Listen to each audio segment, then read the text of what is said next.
Welcome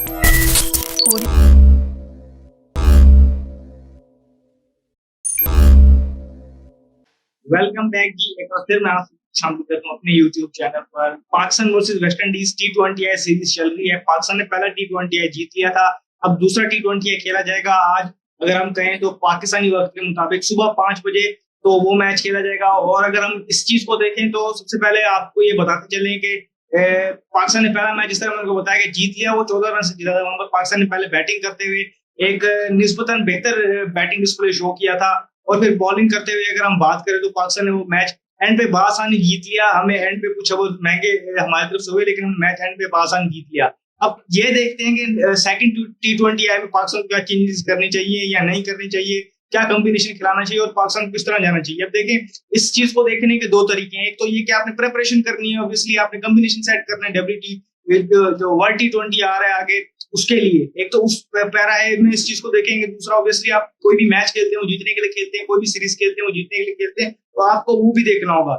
तो उसके बरक्स अगर आप सामने वाली टीम वेस्ट इंडीज को देखें तो उनकी performances over the period of time देखें तो बहुत बिलो पार रही हैं। अभी ऑस्ट्रेलिया से वो 5-0 हारे थे, फिर पाकिस्तान से मैच हारे हैं। इससे पहले भी हमने देखा कि उनकी परफॉर्मेंस, उनकी लास्ट विन गालबन आयरलैंड के अगेंस्ट आई थी। इससे पहले वो 13-14 की उनकी स्ट्रीक है कि वो मैच लगातार हार रहे हैं T20 क्रिकेट में। तो उनकी हालत ये है। तो हमने उनके अगेंस्ट, एक तो ये हम पे एडिड प्रेशर है कि टीम गिरी हुई, उसके अगेंस्ट जीतना भी है और फिर प्रेपरेशन भी करनी है। तो उस हवाले से आपको ये चीजें देखनी होंगी। देखिए, आपने एक डिफरेंट कॉम्बिनेशन ट्राई किया, आपने फखर को 3 पे खिलाया और ओपनर साइफुल्लाह फरहान और साइम अयूब खिलाया। साइम अयूब स्कोर कर गए और साइफुल्लाह फरहान से पहले स्कोर करते आए थे। तो अब ये देखना होगा कि यही कॉम्बिनेशन लेके चलना है या अब आगे आपने चेंज करना है। फिर आपके पास जो बैटिंग तो आपकी निस्बतन बेहतर कर गई थी, लेकिन अगर एक चीज देखी जाए तो सबसे पहले जो एक इंपॉर्टेंट सवाल बैटिंग के हवाले से उठ रहा था कि हारिस का जो है, मोहम्मद हारिस का जो नंबर है वो बहुत नीचे था।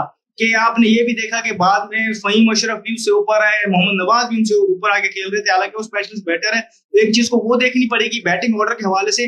बॉलिंग में अगर आप देखें तो आपके पास स्पेशलिस्ट सिर्फ 2 बॉलर नजर आते हैं, एक शाहीन शाह अफरीदी जिनको आप बॉलर कह सकते हैं कंप्लीट, और एक सुफियान मुकीम। ये तो आपके पास कंप्लीट ऑप्शन है। और तीसरा हारिस रूफ।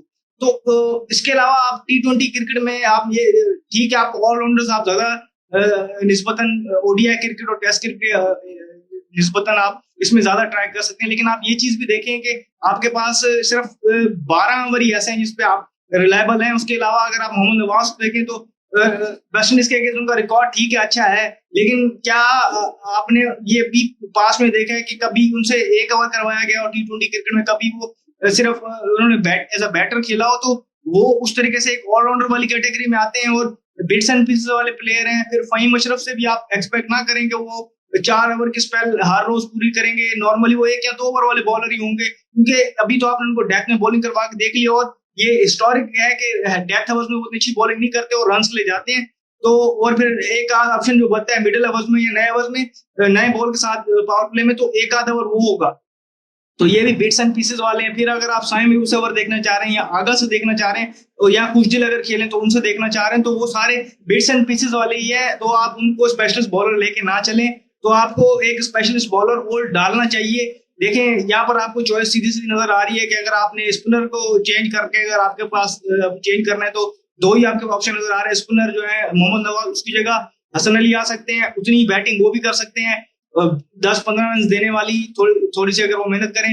फिर अगर आप देखें तो राना फहीम अशरफ है, उनसे भी बेहतर बॉलर है, वो 4 ओवर के पूरे बॉलर हैं और वो बैटिंग भी कर सकते हैं। वैसे ही अगर जितनी अगर देखें आपने राना फहीम अशरफ एक्सपेक्ट करनी है, तो अगर आपने 8-9 नंबर तक बैटिंग खिलानी है और बॉलिंग आपने सिर्फ 2 स्पेशलिस्ट आपकी तरफ देखने हैं, 2 या 3, क्योंकि हारिस रऊफ की भी अगर आप बात करें तो इस टाइम पर वो 2025 की T20 में आप देखें तो वो T20 क्रिकेट में देखें तो वो उनका जो इकोनॉमी रेट है वो सबसे ज्यादा नजर आ रहा है। और वो जिसमें कहते हैं कि वर्स्ट इकोनॉमी रेट में वो शुमार हो रहा है उनका। तो 50-50 बॉलर है एट द डे, वो आएंगे, वो एक अनप्लेबल बॉलर बन के आएंगे, एक अगले दिन आकर वैसी बॉलिंग करेंगे, वो बहुत मीडियोकर नजर आएंगे। तो वो भी एक रिस्क रहता है। तो आपने सिर्फ बैटिंग से T20 क्रिकेट नहीं जीतनी होती, बॉलिंग से भी जीतनी होती है। और बॉलिंग जो है और बॉलर्स ही आपको टूर्नामेंट जिताते हैं। तो आपने बॉलिंग पे भी खसूस तवज्जो देनी है।